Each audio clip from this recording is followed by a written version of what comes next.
The checkout line was long, but the silence between them felt even longer. The little girl clutched her mother's hand, her green mittens looking too big for her small fingers. Her father stared down at his wallet, pretending not to notice that his hands were trembling slightly. In front of them, the groceries moved slowly down the conveyor belt. 2 loaves of bread, a carton of milk, a few oranges, and a small bag of rice. Nothing festive, nothing that spoke of Christmas. The store around them was bursting with decorations, flashing lights, and the sound of carols echoing through the aisles. But at that moment, it all felt like a cruel reminder of what they didn't have. And then, in a voice barely above a whisper, the little girl asked the question that broke the air like fragile glass. Mama, will Santa skip us again? If you believe in kindness, in second chances, and in the small miracles that happen when the world least expects it, please take a moment to like, comment, share, and subscribe to Fortune Tales. Because what you're about to hear is not just astery. It's a reminder that sometimes, even when everything feels lost, a stranger's kindness can change everything. The mother's eyes filled instantly, though she tried to blink away the tears before they could fall. She wasn't angry with her daughter for asking. It wasn't her fault that they had fallen so hard this year. Just a few months ago, everything had seemed normal. Her husband, Mark, had been working full-time at the construction site, and she, Emily, had been juggling 2 part-time jobs to make ends meet. It wasn't an easy life, but it was stable enough. They had dreams of saving for a small house, maybe even a puppy for their daughter, Lily. But then one rainy morning, Mark's workplace shut down without warning. The company went bankrupt. Dozens of men were left jobless, their last paychecks bouncing like broken promises. At first, they thought it would be temporary. Mark looked for work every day, driving miles from one town to another, filling out applications, offering to take anything could find. But the jobs were scarce, and when one came along, it always seemed to go to someone younger, someone cheaper, someone with luck that hadn't run out yet. Emily picked up extra shifts where she could, cleaning offices late at night and coming home when the world was asleep. But no matter how hard they worked, the bills grew taller. The car broke down. The landlord raised the rent. Christmas started to look less like a holiday and more like a date circled in red on the calendar, an approaching reminder of what they couldn't give their child. Still, they tried to keep the magic alive. Emily told Lily that Christmas wasn't about presents. It was about love, about being together. But children understand more than we think. They see the worry in their parents' faces, hear the tightness in their voices, and know that something isn't right. And so, as the holiday lights twinkled across the city, Lily quietly wondered if Santa just didn't visit families like theirs anymore. Now standing in that grocery store with the hum of Christmas music playing around them, Emily felt her heart sink under the weight of that innocent question. She looked at her daughter, unsure of what to say when she heard a voice from behind them. Calm, kind, and unexpected. Not this year, the stranger said. Emily turned around. The man standing behind them was middle-aged, his coat dusted with snowflakes that hadn't quite melted yet. His eyes were gentle, but there was something else in them, too. Something that looked like understanding. He held a small basket of groceries. Nothing extravagant. A few cans of soup, a box of cookies, and a tiny Christmas ornament shaped like an angel. "I'm sorry," Emily asked, her voice barely steady. The man smiled softly. "Santa won't skip you this year. I promise." He didn't say it like a joke. He said it like someone who meant every word. Before she could respond, he gently reached past her and placed his items on the counter.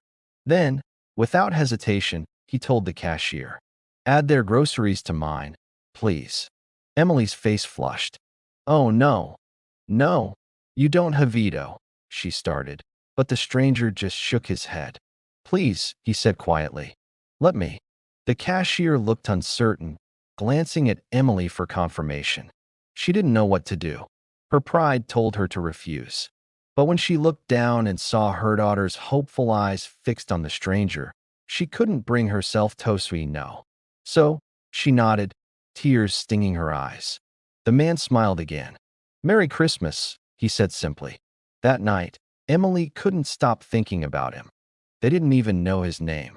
When they got home, she placed the groceries in the counter, feeling a warmth she hadn't felt in months. Maybe it wasn't about the food or even the money. It was about the fact that someone saw them, someone cared.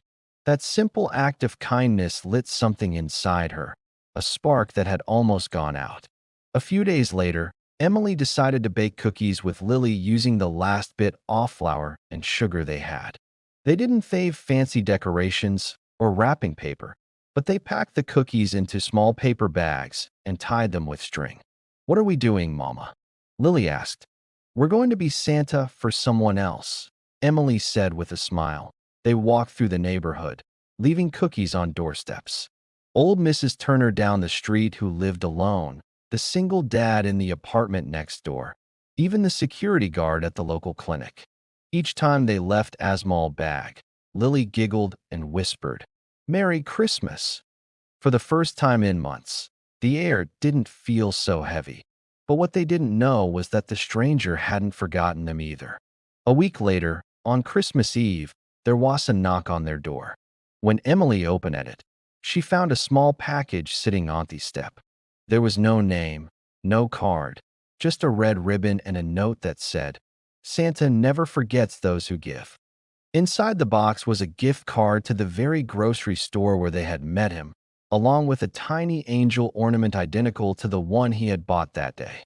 Emily's tears came before she could even stop them. Mark picked up the ornament, holding it in his rough hands, and placed it gently on their small makeshift tree. For the first time in a long while, hope didn't feel like something far away. That night, they had a real Christmas dinner. Nothing extravagant, just roasted chicken, mashed potatoes, and the laughter of a little girl who finally believed again. When Lily went to bed, she left a note under the tree that said, "Thank you, Santa. I knew you'd remember." Mark and Emily sat together in the quiet glow of the Christmas lights. "It's strange," Mark said softly. "One small act from a stranger, and everything feels different." Emily nodded. "Kindness is contagious," she whispered. "Maybe that's what Christmas really is." The months that followed weren't easy, but they were brighter. Mark finally found work in a nearby town, repairing homes damaged by the winter storms. Emily kept her cleaning job, but cut back her hours to spend more time with Lily. Every December after that, they made it a tradition to help someone who needed it. A family struggling to make ends meet. A single mother at the grocery store. A child whose eyes carried the same question Lily once asked. And each year they hung that little angel ornament on their tree. It became their reminder that sometimes the smallest kindness can change the course of a family story. A few years later, when Lily was old enough to understand more of the world, Emily told her the full story of that night, how a stranger had stepped forward unasked and changed everything. Lily listened quietly, her eyes wide, and when her mother finished, she said something that stayed with Emily forever. "Then maybe we should be on Santa every year, because someone might be waiting to ask the same question I did, and they did year after year." If this story touched your heart, please don't forget to like, share, and subscribe to Fortune Tales. Let's fill the world with real stories that remind us how powerful compassion can be. And before you go, comment below. Have you ever been someone's Santa? Or has someone been yours? Because maybe the truest kind of Christmas magic isn't found in gifts or glittering lights, that it's found in the quiet moments when one person looks at another and decides to care. It's in the soft words of a stranger who says, "Not this year," and means it with all their